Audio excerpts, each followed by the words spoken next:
We have been told the end of our world will occur on December 21st, 2012. As 2012 draws to a close, will it be the end of our species, the end of our world, or just the beginning?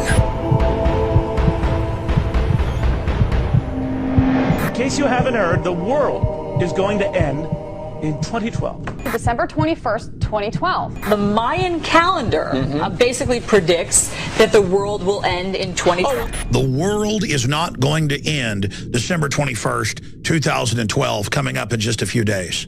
It is a hoax. It is a premeditated fraud. No Mayan scholars, no archaeologists have ever come out and looked at the Mayan prophecies in the Mayan calendar and said that it states there's going to be an end of the world. The whole thing is a 30-plus year manufactured hoax, a total and complete scam.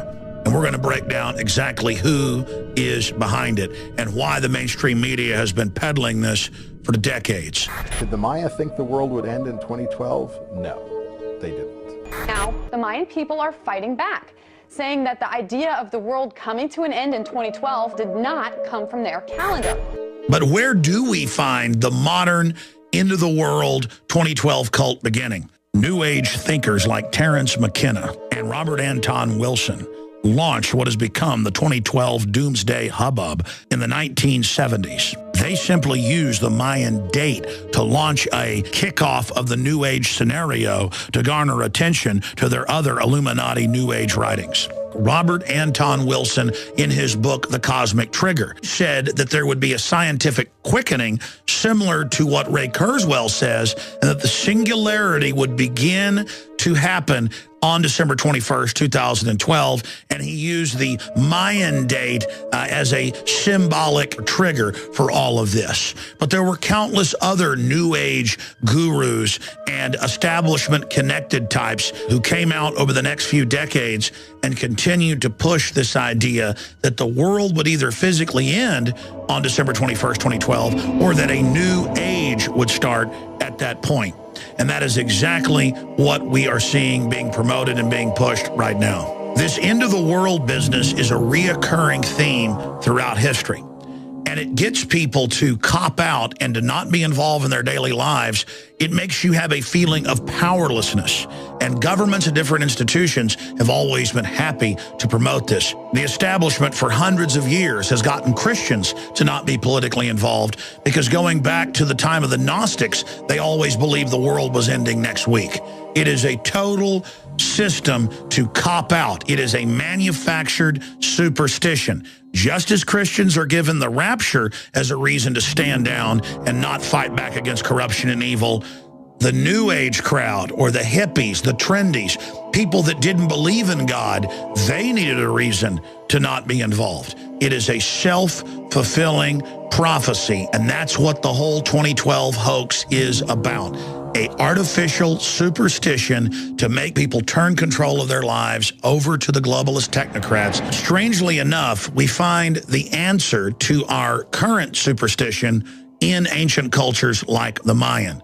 And I don't just want to pick on them. This was system-wide throughout all human cultures that you would see the rise of a priest class who would say, if you don't give us the best huts, the best temples, the best food, and finally human sacrifices, the greatest thing they could demand from the general population, the giant Titan god will swallow the sun, or the snake god will swallow the sun or moon, and it will be the end of the world if you don't give the priest class total control.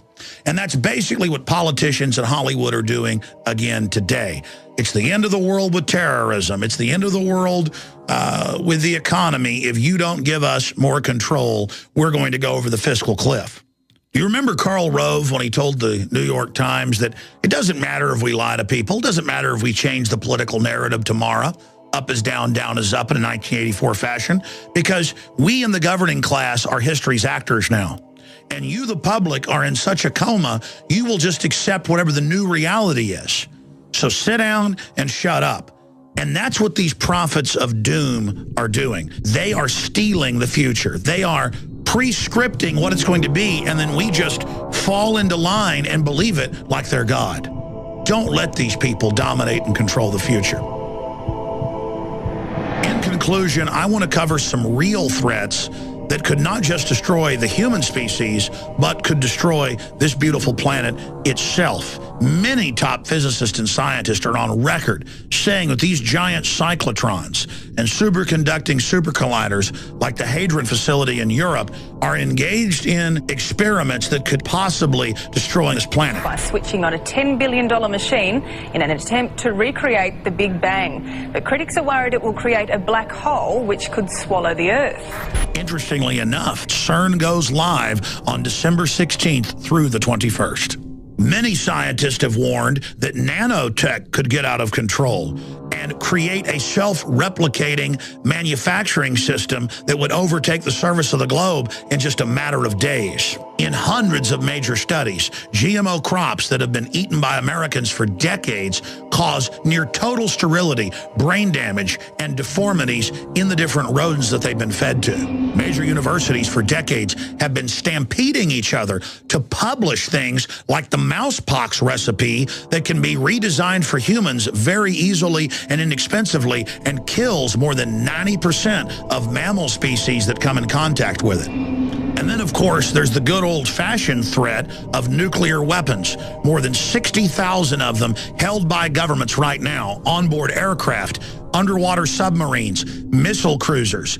Back in the 1960s, many nuclear physicists believed that high-altitude detonations of hydrogen bombs could blow a hole in our atmosphere and that the planet could become dead. Still, the military went ahead with the test. Teak, with a yield of 3.8 megatons, detonated nearly 50 miles above the surface of the Earth. The detonation created a violent magnetic disturbance in the atmosphere. And the point I'm getting at here is that the mad scientist technocratic elite that runs our planet always engages in the most destructive, reckless behavior while lecturing us that we need a world government to keep rogue states from developing dangerous chemical, biological, and radiological weapons. The seeds of our destruction may have already been sown. It is imperative that we have a serious debate about the real threats facing us and not raptures and 2012 end-of-the-world garbage. There is no way that our society, that our civilization is going to survive if people don't start really getting wise about the real threats we face. If you are listening or watching this transmission, you are the resistance.